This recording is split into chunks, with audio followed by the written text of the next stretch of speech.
जैसे हम 3 बार से यहाँ आना चाह रहे थे, लेकिन समस्या ये आ रही थी कि पत्नी कह रही थी कि हम नहीं रहेंगे, आपके माता पिता की सेवा जो है नहीं कर पाएंगे, जब आप नहीं रहेंगे तो हमको मायके छोड़ दीजिए। आप क्यों आना चाहते हैं? वहीं से यूट्यूब से सुनिए, नाम जप कीजिए, हमारी बात को समझिए। यही कर्तव्य पालन को देखना है। हाँ, प्रार्थना किया, राजी किया, एक दिन के लिए कभी निकल आए, ऐसा नहीं है। विद्रोह भक्ति नहीं सिखाती, ज्ञान ये विद्रोह नहीं सिखाता। पत्नी को वहां छोड़ दे, माता पिता को वहां छोड़ दे, हम जा रहे हैं वृंदावन, आवश्यक नहीं है।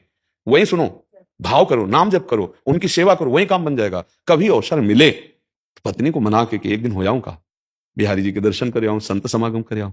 आपकी अगर राजी हो, आप भी चलिए। अगर आपकी राजी ना हो तो आप एक दिन संभाल लो, मैं हुआ हूं। नहीं जाना, ठीक है, फिर 10-5 दिन बाद फिर प्रार्थना करते। प्रियता, वही हम कह रहे हैं, उसी को समझना है।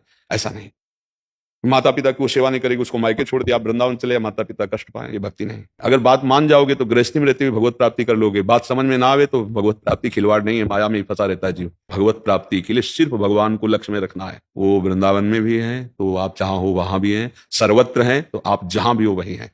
सोचो, अगर आप वहां से प्रवचन सुनकर के इतना परिवर्तन कर सकते हो तो ये प्रवचन सुनकर भगवत प्राप्ति भी कर सकते हो। जरूरी थोड़ी है हमारे पास भाग भाग करके आना, परिवार का द्रोह पैदा कर देना। अगर भावना करोगे कि मेरे गुरुजी मेरे शाम, तो तुमको दिखाई देने लगे, स्वप्न में आके उपदेश हो जाएंगे, तुम्हें भावना में नजर आने, भागने की जरूरत नहीं। ये कोई प्राकृतिक बात नहीं है, ये भाव की बात है। आप वहीं से भाव करो, वहीं से समझ में आ जाएगा। ठीक है।